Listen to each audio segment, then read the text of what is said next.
देखिए lesson number 6 जो हम लोगों का है वो क्या है, वैद्युत चुंबकीय प्रेरण। पहले लेसन में हम लोगों ने जो पढ़ा फिजिक्स में वो पढ़ा था क्या, इलेक्ट्रोस्टैटिक्स। इलेक्ट्रोस्टैटिक्स में ये पढ़ा था कि आवेश हमारा क्या था, रुका हुआ था और उसके गुणों के बारे में पढ़ा गया। ठीक, सेकेंड लेसन में हम लोगों ने क्या किया था, आवेश को चलाया था, आवेश ने मूवमेंट किया, तो वहां पर क्या पढ़ा गया, वैद्युत विभव या विभवांतर पढ़ा गया। उसी का एक और टॉपिक आया था जिसमें हम लोगों ने पढ़ा था क्या, वैद्युत धारिता के बारे में पढ़ा। थर्ड लेसन में क्या हुआ कि आवेश जो था उसने हमारे खुद मूवमेंट करना शुरू कर दिया। ठीक, तो वहां पर क्या आ गया, वैद्युत धारा आई, और वैद्युत धारा के साथ में हमने छोटे से टॉपिक को जोड़ा जिसका नाम था सरल परिपथ।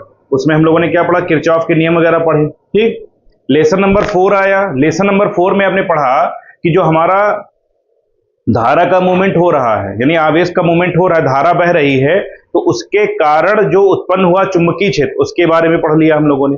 वहां पर एम्पियर का सर्कुलर लॉ वगैरह आ गया। ठीक, इसके बाद में पांचवा लेसन आया, बहुत छोटा था, आपने चुंबकत्व के बारे में पढ़ लिया। चुंबकत्व में कई टॉपिक आए, उसमें अनुचुंबकीय पदार्थ है, लौ चुंबकीय पदार्थ है, प्रतिचुंबकीय पदार्थ है, वो थ्योरेटिकल टॉपिक था पूरा। ठीक, तो यहां पर क्या हुआ, लेसन नंबर जो हमारा 6 है जिसका नाम क्या है, वैद्युत चुंबकीय प्रेरण। अब वैद्युत चुंबकीय प्रेरण में अंतर क्या है शुरुआत के लेसनों से, आप इस चीज को समझे। पहले हम लोगों ने पढ़ा कि जब किसी वायर में करंट फ्लो होती है तो उसके कारण क्या उत्पन्न होता है, चुंबकीय क्षेत्र उत्पन्न होता है। यह बात क्लियर हो गई थी लेसन नंबर 4 तक। अब कुछ साइंटिस्ट उन्होंने जब आगे देखा, उन्होंने यह मन में अनुमान लगाया कि जब किसी वायर में करंट फ्लो हो रही है तो उसके कारण क्या उत्पन्न हो रहा है, चुंबकीय क्षेत्र। तो उन्होंने सोचा कि अगर हम चुंबकीय क्षेत्र के द्वारा क्या करंट को उत्पन्न नहीं कर सकते। बात समझने का प्रयास करिए कि हम क्या कह रहे हैं। उन्होंने ये देखा कि जब इस वायर में करंट फ्लो हो रही है, कितनी करंट फ्लो हो रही है, मान लीजिए आई करंट फ्लो हो रही है। ठीक, तो जब इसमें आई करंट फ्लो हो रही थी तो इसके कारण क्या हुआ, इसके चारों ओर चुंबकीय क्षेत्र उत्पन्न हो गया, करंट के कारण ही तो उत्पन्न हुआ। अब उनके मन में यह विचार आया कि अगर करंट न फ्लो करके चुंबकीय क्षेत्र के द्वारा करंट फ्लो की जाए, मतलब उत्पन्न की जाए, तो उन्होंने क्या किया, चुंबकीय क्षेत्र को चेंज करना शुरू किया और उसके कारण जो उत्पन्न हुई उसको उन्होंने क्या कह दिया, वैद्युत धारा कह दिया। आज की डेट में अगर आप देखें तो जितनी भी इलेक्ट्रिसिटी उत्पन्न हो रही है इन सबके जो जनक हैं वो कौन है, फैराडे। यहां पर फैराडे का बहुत बड़ा योगदान रहा और फैराडे ने ही जो है इसके बारे में पहले एक्सपेरिमेंट किया और एक्सपेरिमेंट करने के बाद उन्होंने ये बताया कि हाँ वाकई में अगर हम चुंबकीय क्षेत्र को परिवर्तित करेंगे तो उसके द्वारा करंट फ्लो हो सकती है। ठीक, आज की डेट में आप देखिए जो भी जनरेटर यूज हो रहे हैं, इन जनरेटरों में एक डिवाइस यूज होती है जिसको हम लोग कहते हैं डायनेमो। ठीक है, डायनेमो जो है वो क्या करता है, चुंबकीय क्षेत्र परिवर्तन के कारण ही धारा को उत्पन्न करता है। आप कोई भी जनरेटर लीजिए, स्टार्ट नहीं है, क्या स्टार्ट नहीं होगा जनरेटर, क्या उसमें होगा, करंट फ्लो होगी, नहीं होगी। लेकिन जब वो स्टार्ट किया जाएगा तभी तो उसमें करंट फ्लो होगी। तो जब मूवमेंट होगा या जब चुंबकीय क्षेत्र में परिवर्तन होगा तब उसमें धारा प्रवाहित होना शुरू हो जाएगी। ठीक है, तो इसकी पहली हेडिंग है, हम लोग लिखेंगे, फर्स्ट हेडिंग लिखना है आपको,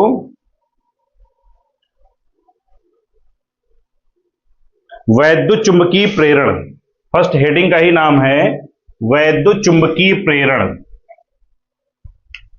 पहला चैप्टर का नाम भी यही है और फर्स्ट हेडिंग भी आपकी क्या है, वैद्युत चुंबकीय प्रेरण। ठीक, तो वैद्युत चुंबकीय प्रेरण है क्या, किसे हम कहते हैं। देखिए वैद्युत चुंबकीय प्रेरण क्या है, एक घटना है। वैद्युत चुंबकीय प्रेरण क्या है, एक घटना है जिस घटना के द्वारा हमको यह पता चला कि जब किसी वायर में के चारों ओर चुंबकीय क्षेत्र को परिवर्तित किया जाएगा तो उसमें धारा प्रवाहित होना शुरू हो जाएगी। तो वैद्युत चुंबकीय प्रेरण क्या है, एक घटना है केवल। ठीक है, लिखेंगे इसमें, जब किसी परिपथ से गुजरने वाले, जब किसी परिपथ से गुजरने वाले, जब किसी परिपथ से गुजरने वाले चुंबकीय फ्लक्स में परिवर्तन होता है, जब किसी परिपथ से गुजरने वाले चुंबकीय फ्लक्स में परिवर्तन होता है,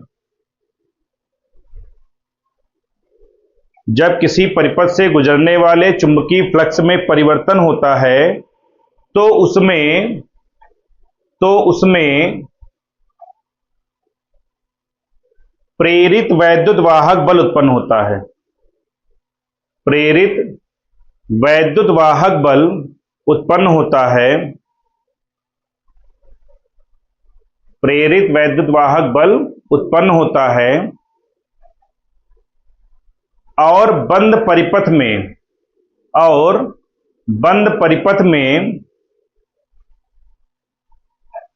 प्रेरित धारा प्रवाहित होती है, और बंद परिपथ में प्रेरित धारा प्रवाहित होती है, प्रेरित धारा प्रवाहित होती है। इस घटना को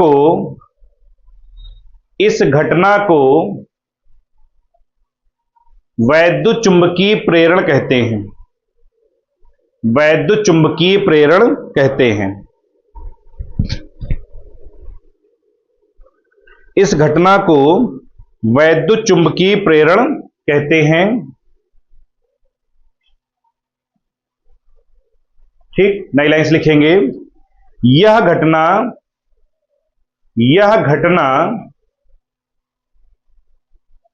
ऊर्जा संरक्षण के सिद्धांत पर आधारित है। यह घटना ऊर्जा संरक्षण के सिद्धांत पर आधारित है,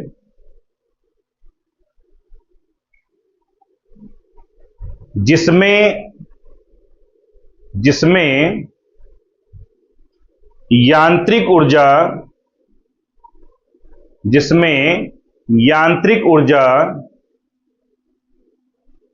वैद्युत ऊर्जा में बदलती है, जिसमें यांत्रिक ऊर्जा वैद्युत ऊर्जा में बदलती है। यांत्रिक ऊर्जा वैद्युत ऊर्जा में बदलती है। अब देखिए, जैसी परिभाषा आपने लिखी, आपने परिभाषा लिखा कि जब किसी परिपथ से गुजरने वाले चुंबकीय फ्लक्स में परिवर्तन होता है। अब यहां पर एक नया शब्द क्या आ गया? चुंबकीय फ्लक्स। ठीक है ना, एक नया शब्द क्या आया? चुंबकीय फ्लक्स। कि चुंबकीय फ्लक्स क्या है? ठीक, आपने कहा कि जब किसी परिपथ से गुजरने वाले चुंबकीय फ्लक्स में परिवर्तन होता है तो उसमें क्या उत्पन्न होता है? प्रेरित वैद्युत वाहक बल। अब देखिए, दूसरा शब्द एक और आ गया, कौन सा? प्रेरित वैद्युत वाहक बल। ठीक, फिर आपने क्या कहा? और बंद परिपथ में प्रेरित धारा प्रवाहित होती है। एक नया शब्द और आया, कौन सा? बोलो भाई, प्रेरित धारा। तो यहां पर हमने एक डिफिनीशन लिखी केवल अभी, कौन सी? वैद्युत चुंबकीय प्रेरण। और वैद्युत चुंबकीय प्रेरण की डिफिनीशन के अंदर हमको 3 नए शब्द मिल गए।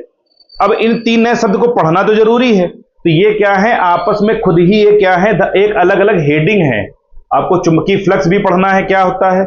आपको ये पढ़ना है कि प्रेरित वैद्युत वाहक बल क्या होता है। आपको ये पढ़ना है कि प्रेरित धारा क्या होती है। ठीक, लेकिन पहले हमारा कॉन्सेप्ट क्या क्लियर करना है कि वैद्युत चुंबकीय प्रेरण क्या होता है। वैद्युत चुंबकीय प्रेरण सिर्फ एक क्या है? घटना, जिसमें हम क्या करते हैं? चुंबकीय फ्लक्स में परिवर्तन करते हैं। चुंबकीय फ्लक्स में परिवर्तन करते हैं। उत्पन्न क्या होता है? वैद्युत वाहक बल, और उसके द्वारा प्रवाहित क्या होती है? वैद्युत धारा। बात समझ रहे हैं? जब हम क्या करते हैं? चुंबकीय फ्लक्स में परिवर्तन, उत्पन्न क्या होगा? वैद्युत वाहक बल, और इसके कारण क्या प्रवाहित हो जाएगी? प्रेरित धारा। तो वैद्युत चुंबकीय प्रेरण क्या है? आपकी सिर्फ एक घटना है। ठीक, उस घटना के अंदर 3-4 पॉइंट आएंगे आपकी। ठीक, फिर आपने एक पॉइंट और लिखा इसमें, आपने कहा कि वैद्युत चुंबकीय प्रेरण जो है यह ऊर्जा संरक्षण के सिद्धांत पर आधारित है। ऊर्जा का संरक्षण क्या है? ऊर्जा का संरक्षण का मतलब यह होता है कि ऊर्जा को ना तो हम उत्पन्न कर सकते हैं और ना ही नष्ट कर सकते। यही तो बात है ना। तो ऊर्जा neither can be created nor be destroy. ना आप उसको बना सकते हैं, ना आप उसको आप नष्ट कर सकते हैं। इसी प्रकार से ये करता क्या है? वैद्युत चुंबकीय प्रेरण करता क्या है? यांत्रिक ऊर्जा को वैद्युत ऊर्जा में बदलता है। जैसे ये आप लोगों ने डेली लाइफ में देखा है। क्यों? जब आप जनरेटर को स्टार्ट करते हैं, जब आप उसमें हैंडल लगाते हैं, तो जो इंजन होता है ना, वो घूमता है। वो क्या करता है? घूमता है। और इंजन के घूमने में क्या होती है? यांत्रिक ऊर्जा। और वह यांत्रिक ऊर्जा हमको किसमें मिलती है? वैद्युत ऊर्जा में। ठीक है, तो ये वैद्युत चुंबकीय प्रेरण की डिफिनीशन हो गई। ठीक,